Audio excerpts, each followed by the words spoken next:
Well, it's low and it's hidden under a blanket.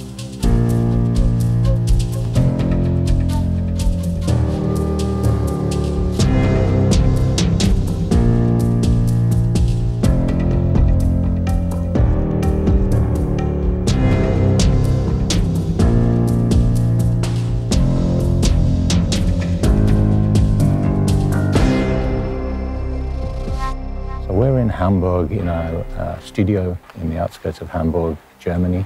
We're the first people, first outsiders to see the new Bugatti Chiron. Wow. It's very different. There's a lightsaber across the back. Fin down the middle. See graphic around the door there.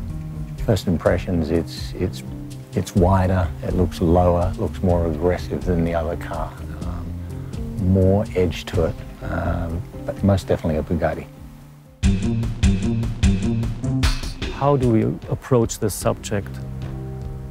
Not with styling, but with technical substance. That all the stylistic elements that we're featuring now on this car, on the Chiron, relate back to a serious technical development and are illustrating the technical development so that there is as little styling as possible and as much technical function as possible visible in our design. The statement that the Veyron did with the air scoops on the roof, I think that installation you find now on the side of the Bugatti. When you look at the Bugatti line in side view, that car is very often mistaken as a styling line just on the car. But it's not, it's quite the opposite. The air that travels along the side glass of the car is extremely clean.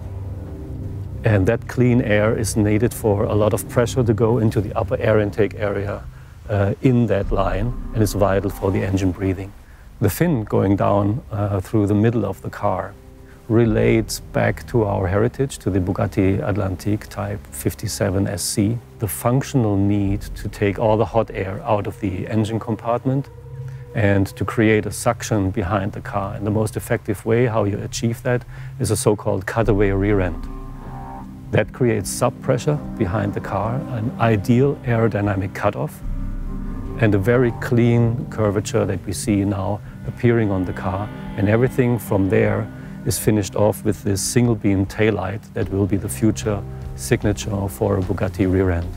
The overall dynamic on the Chiron comes from the much more accentuated rear haunch line that pushes the whole volume forward, from the additional increased wheel size that we have front and rear. We have now 20 and 21 inch in the rear. The duotone aspect for a Bugatti is one of the most important DNA trademarks that we have. But it's also important that this two-tone layout is created by the separation of body parts. And it's not just painted onto the car somewhere, but actually that the technical building parts are creating the two-tone split. The philosophy is you have fun if you really have the feeling, and not only the feelings, that you can trust your activities. The biggest challenge for this is really, as the chief engineer for such a project or for such a company, is the innovation and the requirements for such a car is permanently much more higher as for the normal car. When somebody's explained it's not possible, for us it has to be possible. Inside in this car is installed 1,500 horsepower and 1,580 up to 1,600 Newton meter torque. The improvement of the horsepower is mainly done by the better improvement of the turbochargers, bigger dimensions, better efficiency for this. The most difficult problem to solve is the high temperature and the easy control for the driver itself. We installed a complete rear frame in carbon fiber, also in the area of the exhaust system, in the turbocharger areas, where we had in the past stainless steel structures. Top speed is one of the biggest challenge for us. You know, the Supersport world record is already for 431. We have to improve this, we have to top it in a new dimension. And the new world record will much more as the old one, let me say, in the first step, minimum more than 440. We have to be the fastest one. In the 100-meter sprint in the Olympic Games, the bar is pushed out further and further every year or every 4 years. And this is what happens in automotive technology as well.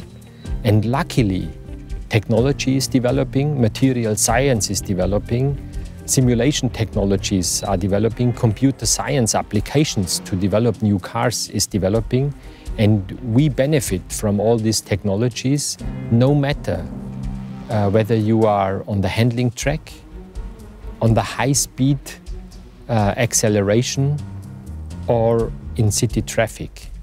The car does everything in a benchmark-like behavior. The top speed will be remarkably higher than previously, and the acceleration due to the torque curve that you experience once the car is in motion until it approaches the 400 kilometers barrier is undescribable. Comes to ultra performance, we don't have any limitations. We are asked to set the milestone and to define the pinnacle of the automotive pyramid. We spend the most time thinking about this project, foremost, how to create a car and a statement that is so refined and so reduced that it will pass the test of time. Can you drift this car? Yes, it's possible. And I do it permanently.